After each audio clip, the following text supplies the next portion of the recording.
lang. Ang green naman kasi ng kulay eh. Okay. Kulang sa ilaw eh. In 3, June! saka lang, saka lang. Eh! 3, 2, 1, go! Malaglag ka. Girl! It's a girl!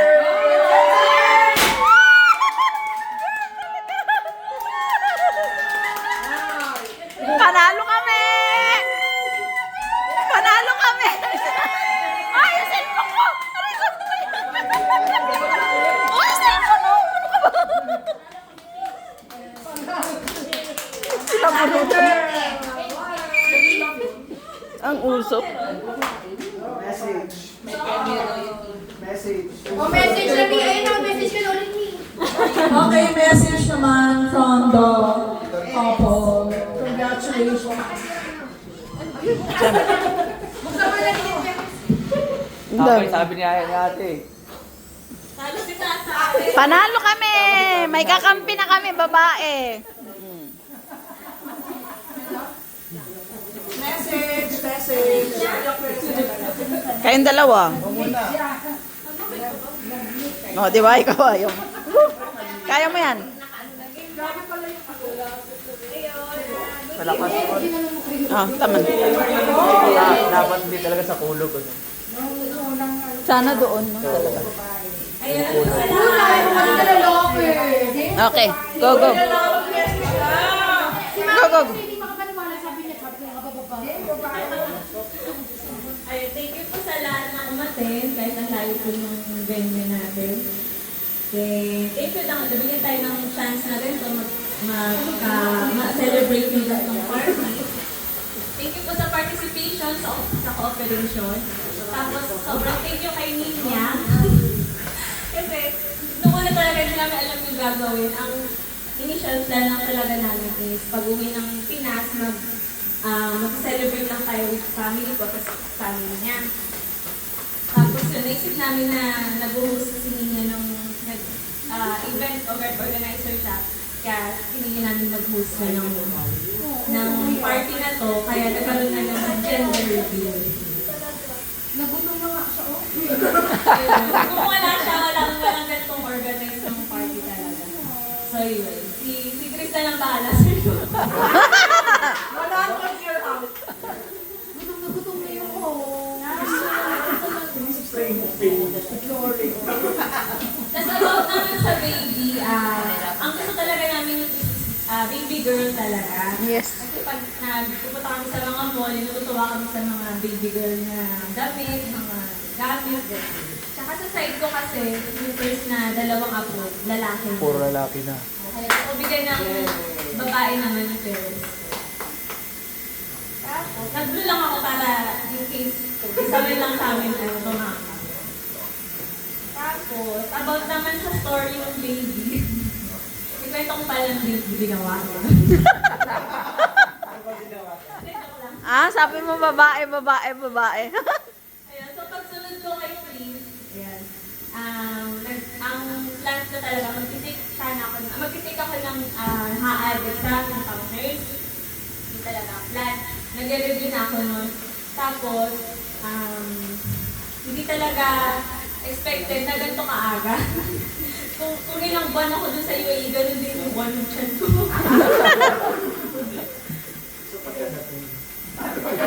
Oo, nung October, nagkaroon pa ako. Kasi October ako dumating eh. October 22, nagkaroon pa ako. Pagdating ng November, wala na. Akala ko, bumalik yung tipos ko kasi may tipos ako yung that time. Tapos, sabi namin, mag-exam na ako. Exam ng HAAD, tsaka exam ng pregnancy test. Ayun, parehas pasado.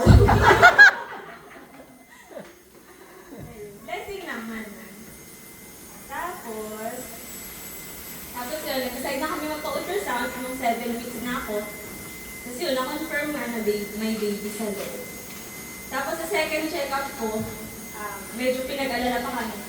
Kasi hindi makita yung ilong. Sabi ko mapango. Hindi makita yung ilong ng bata. Sabi nung OB, parang common daw sa mga Pilipino yung gano'n. Usually, yung mga ano niya, mga pasyente niya. So, parang na-judge pa yung gano'n. So, yun. So, ang ginawa ko, nag-search ako ano yung mga possibility ng walang ilong. Ang sabi nila, chromosomal abnormalities daw. Oh. Mga, ano tawag yun? Mga Down syndrome, gano'n yung possibility. Tapos, ang sabi daw, usually lumalabas yung ilong, nakikita sa ultrasound, 11 weeks to 15 weeks. Eh, ano, nung time na yun, 10 weeks pa lang ako, so may 1 week pa ako. So, ginawa ko nun, nag-take na ako ng ano, yung pang-buntis na gatas. Kasi yung calcium para tumubo yung ilong. So, yung next na check-up ko, may ilong na siya.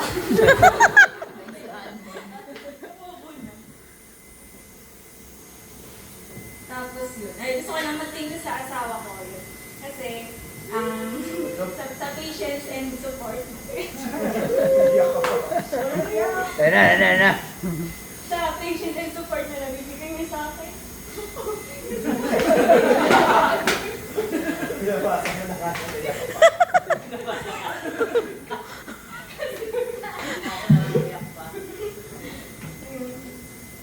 Kasi nakita ko yung effort and sacrifices niya as a husband.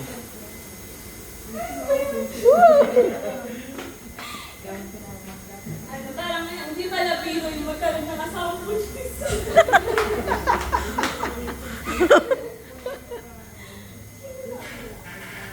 Yun, nasubok yung pasensya niya sa akin. Pero sabi niya, uuwi na siya.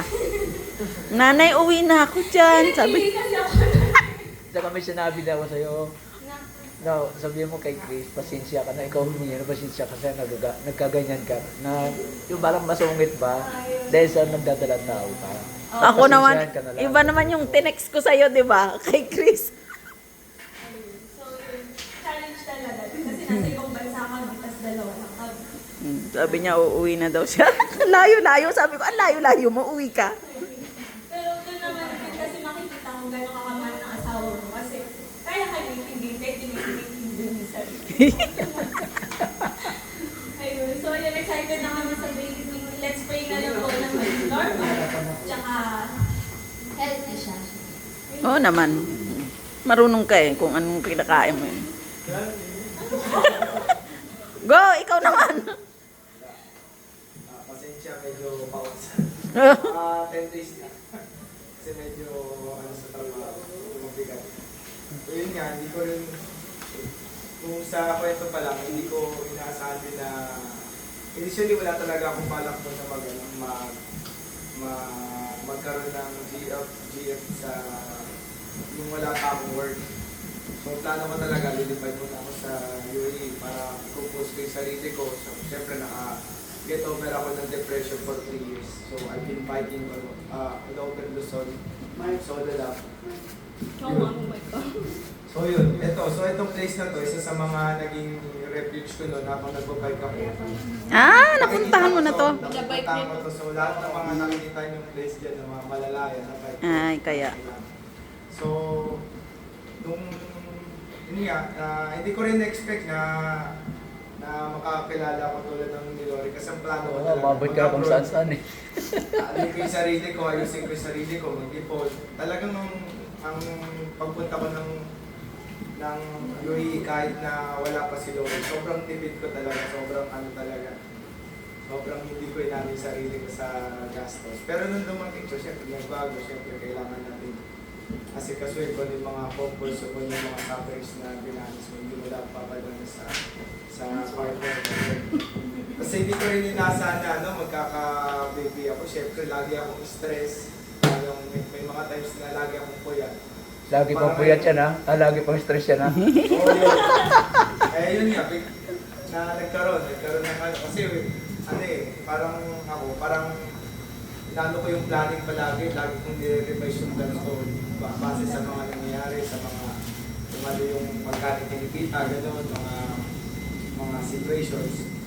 So dito, buti nga na materialize din yung namin, yung short span na buo namin yung family namin dito sa Pinas. Kasi syempre medyo ano rin yung buti na lang hindi masaya yung pagbubuntis ni Lori. Kung hindi sana kami makakaulit. So yun nga, medyo ano naman, medyo pinagpalad naman na bago mailabas yung bata nakauwi kami. Kasi gusto rin namin din na mapakita na proud kami sa mga ano namin, sa mga naging blessings namin sa buhay. Siyempre, support ng pamilya kasama ng ikat sa buhay namin. So ngayon, nagpapasalamat ako kasi pagdamat hindi nakarating iba, pero majority nandito. So, nag-participate, may mga kanya-kanya tayong mga priorities, pero nandito tayo na. So, maraming salamat ulit sa inyo yung palahin ko dito sa Yay! Yeah.